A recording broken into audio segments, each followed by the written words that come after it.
Muhammad Farhan yang biasa disapa Om Farhan selaku anggota DPR RI dari Partai Nasdem Dapil 1 Jawa Barat, Kota Bandung Kota Cimahi, menyinggung rancangan Undang-Undang Tindak Pidana Kekerasan Seksual RUU TPKS, Presidential Threshold dan oligarki saat kegiatan kaderisasi dan pendidikan politik Partai Nasdem Jawa Barat, Kamis, 30 Desember 2021, di Bandung.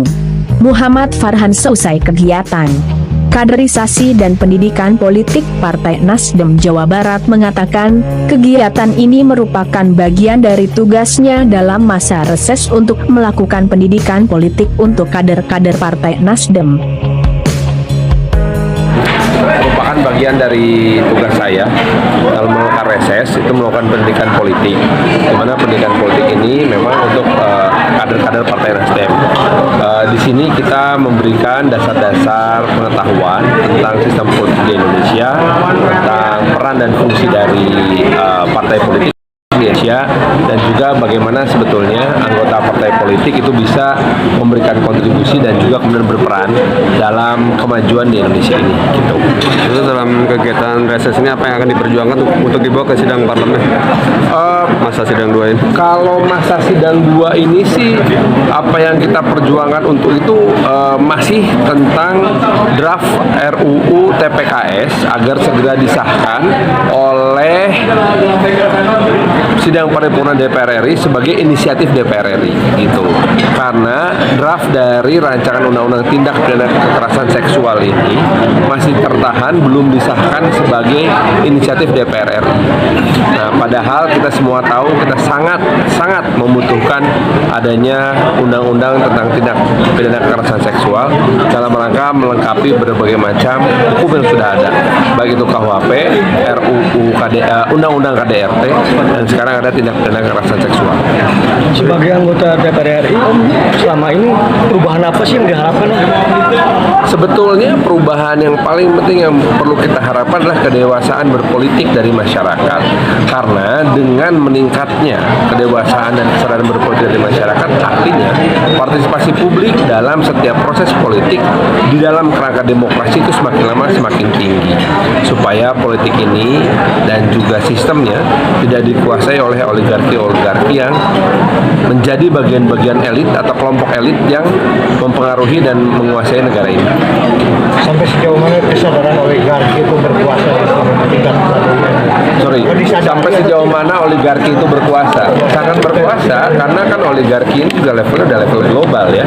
Dan ini merupakan hal yang wajar, merupakan sebuah dalam tanda kutip gitu ya, pergulatan antara kelompok oligarki dengan kelompok demokratis. Nah, tentu harus ada titik temunya, karena dua-duanya adalah kenyataan yang ada dengan kekuatan juga tidak kecil sama sekali. Nah, salah satu sekarang kan yang sedang diungkit ini masalah presidential threshold, ya kan? Nah, presidential threshold ini bagaimanapun harus menjadi titik temu di antara kelompok-kelompok berkekuatan besar dan elit dengan kelompok-kelompok egaliter. Nah, tentu kita tidak mungkin bisa memenuhi keinginan 0%. Ya, itu sebabnya Partai Nasdem pernah mengusulkan agar parlemen presidential threshold diturunkan jadi 15%. Tetapi kompensasinya parliamentary threshold dinaikkan menjadi 7,5%. Sampai sekarang usul itu masih ada, belum ditolak, tapi belum bisa dilaksanakan. Sehingga sampai sekarang presidential threshold masih 20% dan parliamentary gini. Justru saya khawatir kalau sampai mesti 0. Kalau 0, maka konsekuensi lain yang sangat berat adalah parlemen mesti bubar. Karena nanti siapapun yang jadi presiden bertanggung jawabnya ke siapa? Kalau presidential threshold 0%, pilih ya rame-rame kurang. Terus tanggung jawabnya ke siapa? MPR. Oke. Terus MPR terdiri dari siapa? Partai. Buat apa ada partai? Minimal berapa? 15%. Dengan 15% maka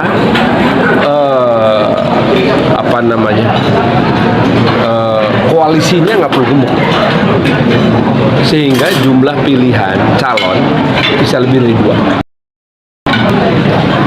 Kita kan ingin lebih dari 2 itu.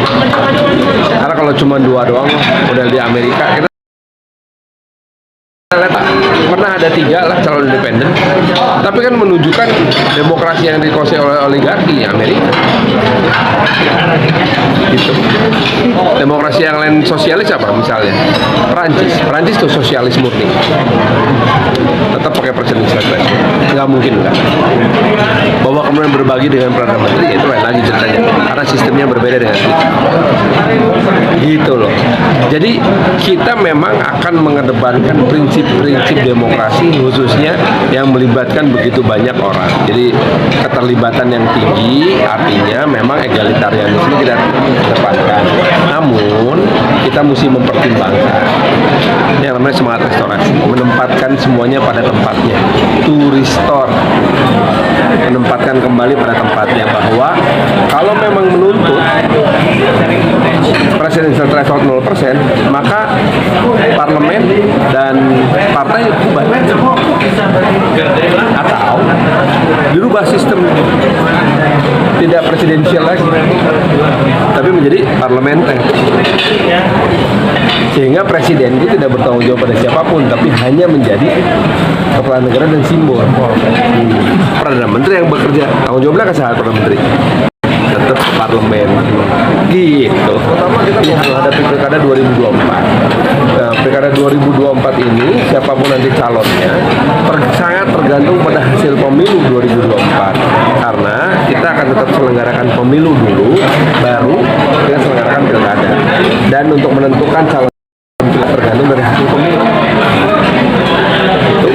Nanti kan 2024 pemilu serentak, apakah nanti akan kejadian seperti waktu itu banyak yang meninggal? Ini capek sekali kan serentak itu.